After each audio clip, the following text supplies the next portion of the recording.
Deus rejeitou Israel? A resposta é clara.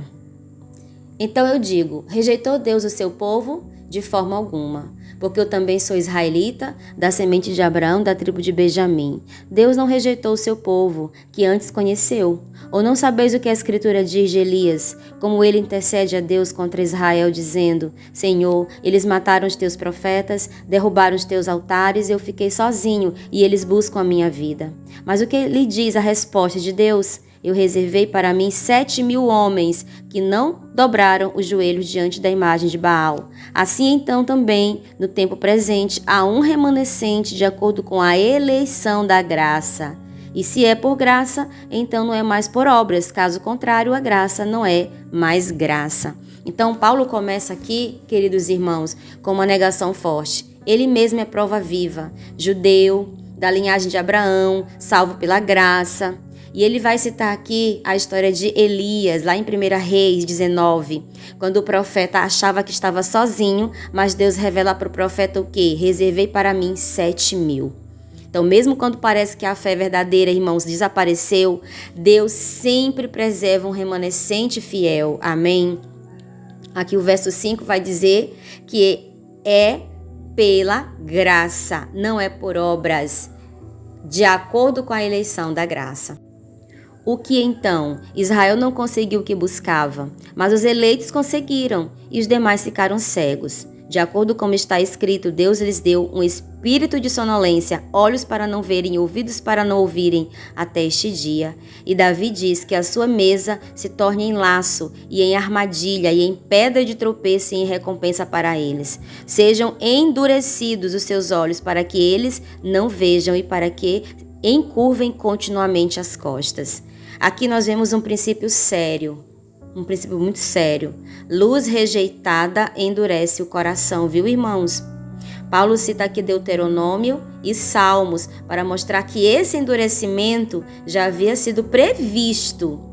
Quanto mais alguém resiste à verdade, irmãos, mais difícil se torna para percebê-la. Tome cuidado. Então eu digo, eles tropeçaram para que caíssem de forma alguma, mas antes, pela sua queda, a salvação veio aos gentios para provocar-lhes ciúme.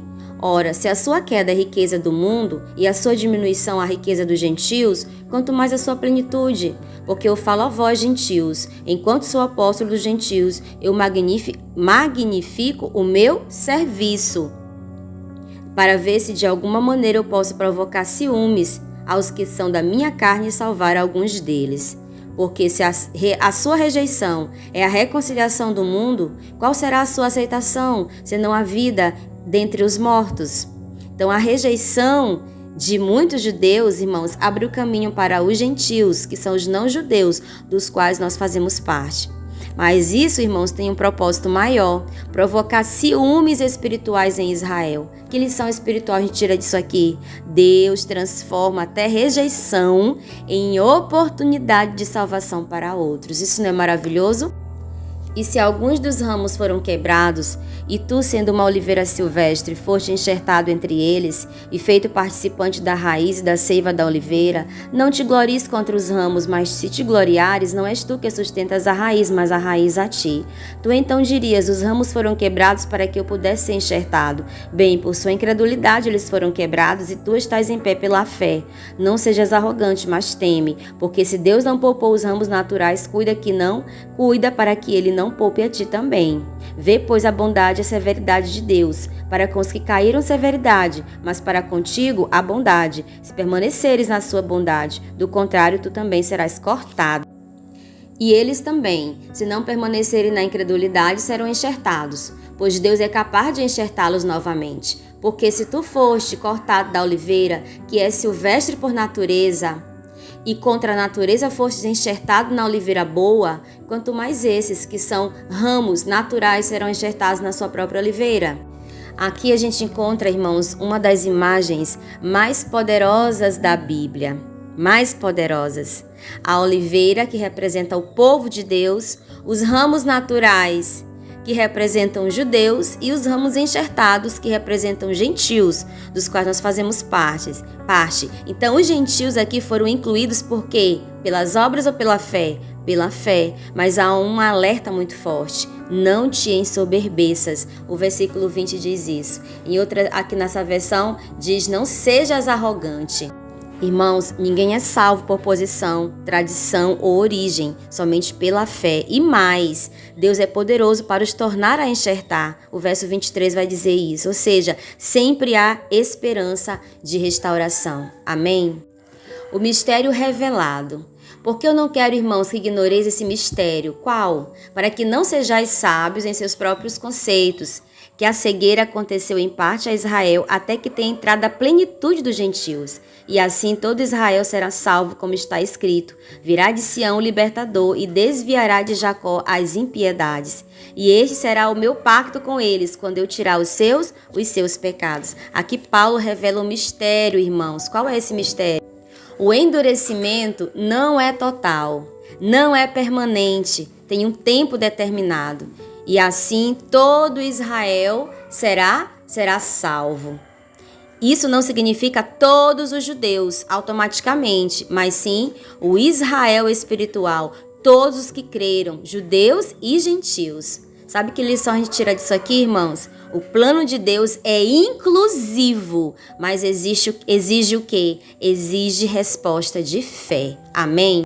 Eleição, graça e misericórdia. Quanto ao evangelho, eles são inimigos por causa de vós, mas quanto à eleição, eles são amados por causa dos pais. Porque os dons e o chamado de Deus são sem arrependimento.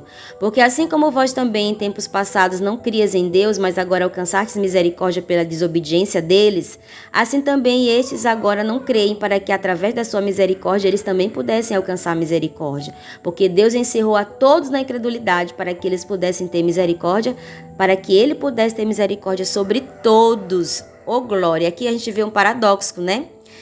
Rejeitaram o evangelho, mas ainda são amados por causa da promessa. Verso 29 vai dizer isso. Porque os dons e o chamado de Deus são sem arrependimento, ou são irrevogáveis em outras versões. A lição espiritual para nós: Deus não cancela seus planos, irmãos. Ele os cumpre apesar da infidelidade humana. Deus aqui encerrou a todos debaixo da desobediência. Para quê? Para usar de misericórdia para com todos. O versículo 32 vai dizer isso. Todos pecaram. Então todos precisam de quê? Da graça, inclusive eu e você. Agora vai entrar a explosão de adoração do apóstolo. Ó profundidade das riquezas, da sabedoria e do conhecimento de Deus. Quão insondáveis são os seus juízos, quão inescrutáveis os seus caminhos. Porque quem conheceu a mente do Senhor? Ou quem foi seu conselheiro? Ou quem lhe deu primeiro para que ele seja recompensado? Porque dele, por ele, para ele são todas as coisas. A ele seja a glória para sempre. Amém. Paulo aqui, irmãos, vai terminar com uma doxologia, com um louvor. Ó profundidade da riqueza, tanto da sabedoria como do conhecimento de Deus. Depois de explicar tudo, ele reconhece o quê? Deus é insondável. Dele, por ele, para ele são todas as coisas. Verso 36. Que lição final a gente pode tirar disso aqui, meus irmãos? Tudo começa, passa e termina em Deus. Amém? O resumo desse capítulo maravilhoso: Deus não rejeitou Israel, há um remanescente fiel. O endurecimento vem da rejeição da verdade. A salvação se estendeu aos gentios, glórias a Deus por isso. A fé é o único meio de permanecer em Deus. Sempre há possibilidade de restauração. O plano de Deus é maior do que aquilo que nós entendemos. Romanos 11 não é só sobre Israel, é sobre você. Você pode estar dentro e ainda assim cair, se perder a fé. Você pode estar fora e ser enxertado pela graça. Deus nunca desistiu de pessoas, Ele continua chamando. A pergunta é: quem é o povo de Deus? A pergunta é: você está permanecendo na fé? Amém? Meu Senhor, reconhecemos que não estamos de pé por nossa própria força, mas pela Tua graça que nos sustenta. Guarda, Senhor, os nossos corações de todo orgulho e não permitas que nós venhamos nos afastar de Ti. Nos mantém firme e sensível à Tua voz, Pai. Em nome de Jesus. Amém.